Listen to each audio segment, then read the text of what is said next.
Hello everyone, कैसे हैं आप सब।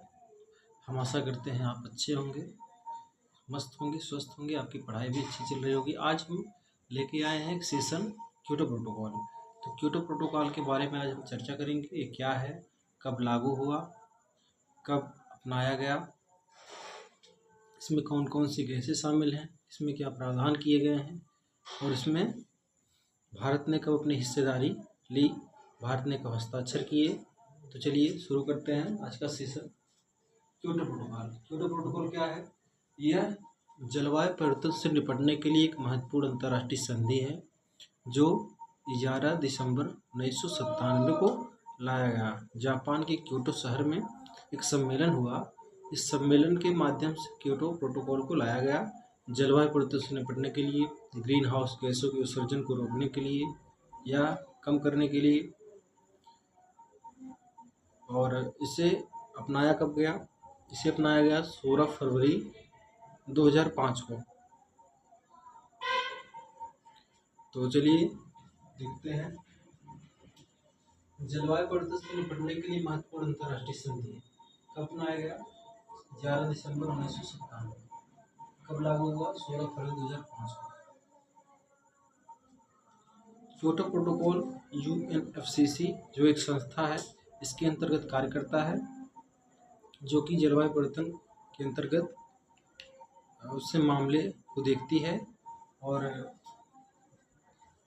इसका उद्देश्य क्या है? वायुमंडल से ग्रीन हाउस गैसों के प्रभाव को कम करना तथा जलवायु परिवर्तन से निपटना। तो क्योटो प्रोटोकॉल का उद्देश्य है कि जो ग्रीन हाउस गैसें जिनका उत्सर्जन हो रहा है निरंतर, औद्योगिक देश जो कि इसके लिए सबसे जिम्मेदार माने जाते हैं, उनसे निपटना, जलवायु परिवर्तन से निपटना, ग्रीन हाउस प्रभाव को कम करना।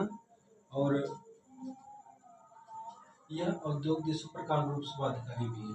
तो क्योटो प्रोटोकॉल जो है यह औद्योगिक देशों पर कानूनी रूप से बाध्यकारी है, क्योंकि औद्योगिक देश जो थे प्राचीन शुरू में, जो उनके पास संसाधन अधिक थे और सबसे पहले उद्योग स्थापित करने वाले विकसित देश ही थे। तो विकसित देशों पर ये बाध्यकारी और उन्हीं देशों पे अधिक जिम्मेदार बनाया गया है। और इसमें कौन कौन सी गैसें शामिल है? इसमें गैसें शामिल carbon dioxide, methane, nitrous oxide, hydrochlorofluorocarbon और फ्लोरोकार्बन, सल्फर सल्फाइड। तो क्योटो प्रोटोकॉल में 6 गैसों को शामिल किया गया है। पहला कार्बन डाइऑक्साइड, दूसरा मीथेन, तीसरा नाइट्रस ऑक्साइड, चौथा परफ्लोरोकार्बन, पांचवा हाइड्रोफ्लोरोकार्बन और छठा सल्फर हेक्साफ्लोराइड। इन 6 गैसों को शामिल किया गया है। इन जो ये 6 गैसें हैं क्योटो प्रोटोकॉल के अंतर्गत शामिल किया गया है। और इसके प्रमुख तंत्र हैं, इसके प्रमुख 2 तंत्र हैं। पहला उत्सर्जन व्यापार। उत्सर्जन व्यापार क्या है? उत्सर्जन व्यापार वह है जो एक देश अपने उत्सर्जन की पूर्ति करने के बाद दूसरे देश को अपने उत्सर्जन को बेच भी सकता है। इसे उत्सर्जन व्यापार नियम के अंतर्गत रखा गया है।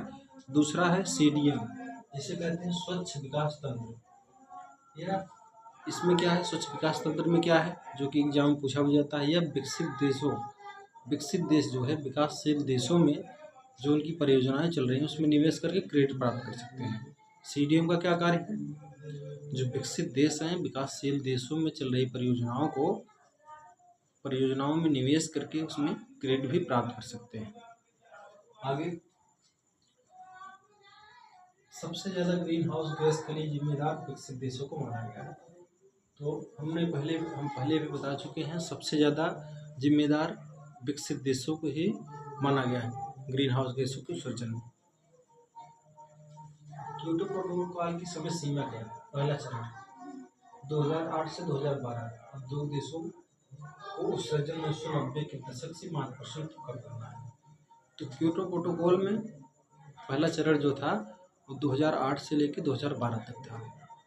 उसमें 1990 के स्तर से जो औद्योगिक देश थे उनको एक प्रतिबद्धता की गई कि आप 5% उत्सर्जन कम करिए। लेकिन जब उन्होंने उत्सर्जन मानकों को पूरा नहीं कर पाया तो फिर दोहा सम्मेलन हुआ, जिससे एक दूसरी प्रतिबद्धता लाई गई। 2013 से 2020 तक उसकी भी चर्चा करते हैं। दूसरा चरण 2013 से 2020, इसे 2012 के दोहा सम्मेलन में इसकी समय सीमा बढ़ा दी गई। जब प्रथम चरण में जो औद्योगिक देश थे, उसने उत्सर्जन मानकों को 2008 से 2012 में जो 5% रखा गया था 1990 के दशक से, उसको पूरा नहीं कर पाए। तो उसको उन्हीं मानकों को देखते हुए 2012 में दोहा सम्मेलन हुआ, और दोहा सम्मेलन में जो उसकी समय सीमा थी बढ़ा दी गई, जिसे हम दूसरे चरण के नाम से जानते हैं। और 2013 से लेके 2020 तक दूसरा चरण था। और एक बात और आपको बता दें, भारत ने क्योटो प्रोटोकॉल में हस्ताक्षर कब किए? ये एग्जाम में पूछा भी जाता है, भारत ने क्योटो प्रोटोकॉल पर हस्ताक्षर कब किए?